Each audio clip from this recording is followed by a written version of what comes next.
La mayoría de las personas que crían animales en poco espacio creen que su problema es la falta de tierra. Creen que si tuvieran el doble de metros cuadrados, todo sería más rentable, más estable y menos estresante. Es una idea tan común que casi nadie la cuestiona. Pero hay algo curioso. Si el espacio fuera realmente el problema principal, entonces las pequeñas fincas siempre perderían dinero y las grandes siempre serían rentables. Y sabemos que no es así. He visto patios de 30 metros cuadrados producir márgenes sólidos durante años, y he visto parcelas de media hectárea convertirse en agujeros financieros. La diferencia no estaba en el tamaño, estaba en el diseño. Existe un error silencioso que se activa cuando intentas forzar productividad donde debería haber eficiencia. Y ese error no se nota el primer mes, ni el segundo. Se nota al final del año, cuando revisas los números y sientes que trabajaste más para ganar menos. El error es creer que más animales en poco espacio significan más rentabilidad. Suena lógico. Más gallinas, más huevos. Más conejos, más carne. Más cabras, más leche. En papel eso es cierto. Pero en sistemas pequeños hay una variable que casi nadie mide: la eficiencia bajo presión constante. Hace unos años conocí a un productor que tenía 24 gallinas en un espacio originalmente diseñado para 16. Cuando comenzó estaba emocionado. La producción subió rápidamente. Más huevos diarios, más ventas, más movimiento.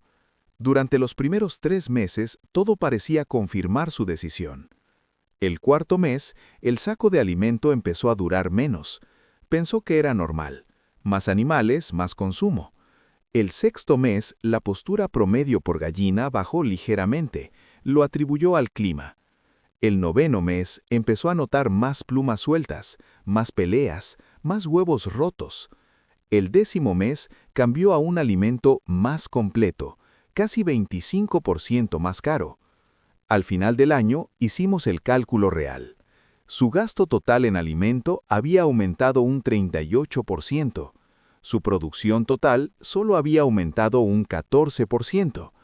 Eso significa que el margen por huevo cayó casi un 22%. Y él no lo había visto venir, porque estaba mirando producción bruta, no estaba mirando eficiencia real. Y aquí es donde casi todos cometen el mismo error. En espacios pequeños, cada animal adicional aumenta algo invisible: competencia constante.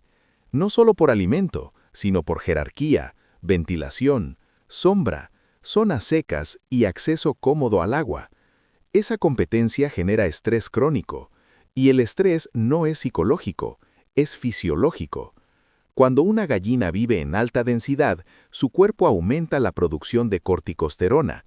Esa hormona altera metabolismo, reduce absorción de nutrientes y afecta directamente la postura. En estudios sobre aves de corral, incrementos moderados de densidad pueden reducir la eficiencia alimenticia entre 8 y 15%. En conejos ocurre similar. El cortisol elevado reduce conversión alimenticia, lo que significa que el animal necesita más alimento para ganar el mismo peso. Un aumento del 10% en consumo por kilo producido puede parecer pequeño, pero multiplicado por 12 meses cambia completamente el margen. En cabras lecheras, la densidad excesiva en corrales mal drenados favorece la transmisión de parásitos gastrointestinales. Eso se traduce en más desparasitaciones, menor ganancia de peso y, en el caso de cabras lecheras, una caída progresiva en la producción. Todo esto ocurre lentamente. El productor solo ve que gasta un poco más en alimento, un poco más en medicamentos, un poco más en mantenimiento. Pero lo que no ve es que el sistema está perdiendo estabilidad. Y cuando un sistema pequeño pierde estabilidad, no tiene el volumen suficiente para absorber el error. Ahora hagamos un ejercicio más concreto. Imagina 2 escenarios durante un año completo. Escenario 1. 30 conejos en un espacio que realmente fue diseñado para 22. Consumo promedio mensual por animal, 3.5 kilos. Producción promedio anual total, 720 kilos de carne. Escenario 2. 22 conejos en el mismo espacio, pero con ventilación optimizada y rotación simple. Consumo promedio mensual por animal, 3 kilos. Producción anual total, 650 kilos. A simple vista, el primer escenario produce más carne, 70 kilos más al año. Pero ahora miremos el alimento. En el primer escenario, el consumo anual total sería aproximadamente 1.260 kilos. En el segundo, alrededor de 792. Si el alimento cuesta 0.45 por kilo, el primer escenario gasta 567 al año, el segundo 356. La diferencia es de 211. Ahora calcula el margen real por kilo producido. En el primer escenario, produces más volumen, pero tu margen por kilo es menor debido al gasto adicional y mayor mortalidad. En el segundo, produces menos volumen bruto, pero tu margen es más estable y el riesgo sanitario es mucho menor. La diferencia real no está en los kilos producidos, está en el costo por kilo producido. Y aquí aparece el cuarto error. La mayoría de pequeños productores mide éxito por cantidad de animales y volumen total, pero la métrica correcta en espacio reducido es margen por metro cuadrado. Cuando intentas llenar cada rincón disponible con más animales, estás maximizando ocupación, no rentabilidad. Y la ocupación no paga las facturas.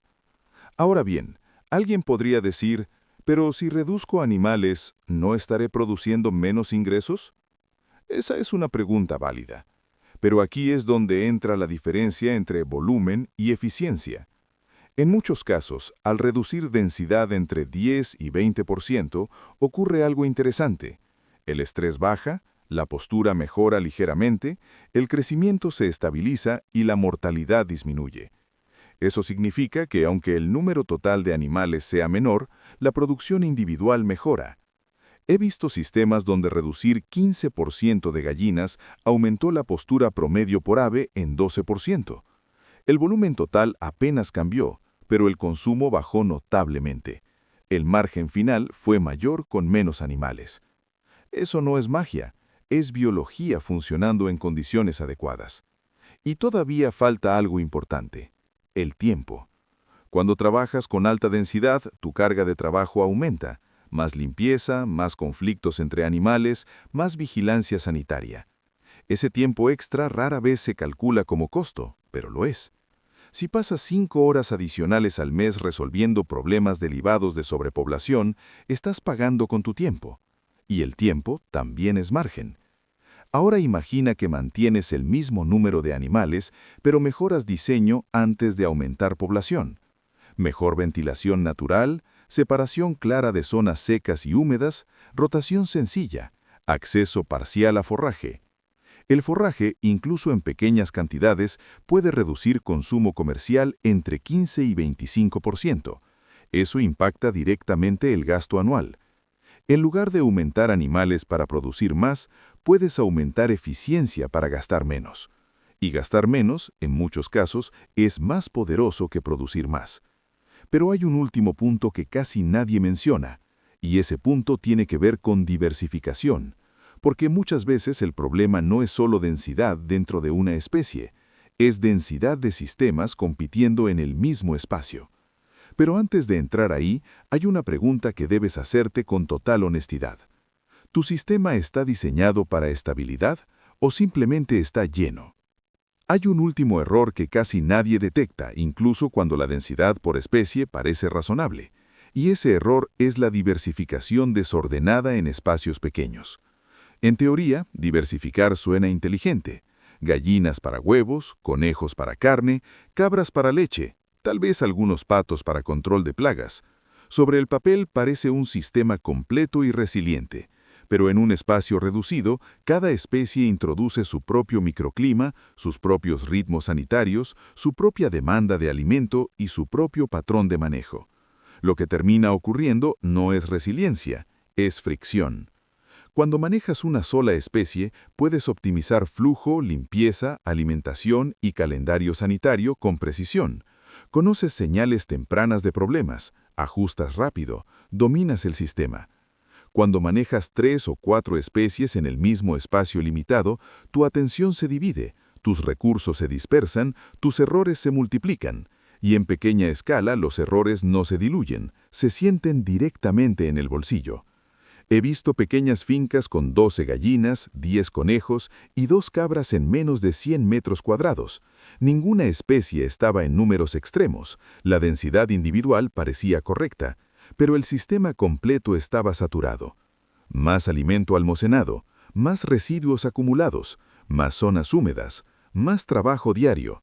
El resultado no fue mayor producción neta, fue mayor desgaste. En espacios pequeños, la clave no es cuántas especies puedes meter, es cuántos sistemas puedes optimizar sin perder control. Una sola especie dominada puede funcionar durante años, 2 pueden funcionar si el diseño es preciso, pero cuando la complejidad supera tu capacidad de gestión, la eficiencia comienza a caer, y la eficiencia es todo en microproducción. Ahora volvamos a la pregunta inicial. ¿Es el espacio el problema? Imagina que mañana duplicas tu terreno, mantienes el mismo número de animales, el mismo diseño, la misma falta de ventilación deficiente y la misma falta de medición de conversión. ¿Serías más rentable? Probablemente no, porque el problema no era el tamaño, era el sistema. La pequeña finca rentable no compite en volumen, no puede, compite en precisión. Optimiza conversión antes de aumentar población. Optimiza microclima antes de aumentar densidad. Optimiza diseño antes de diversificar. Cuando reduces densidad estratégicamente, mejoras ventilación, calculas conversión real y simplificas especies. Puedes reducir costos totales entre 15 y 30% sin perder producción efectiva. Y lo más interesante es que muchas veces el sistema se vuelve más estable.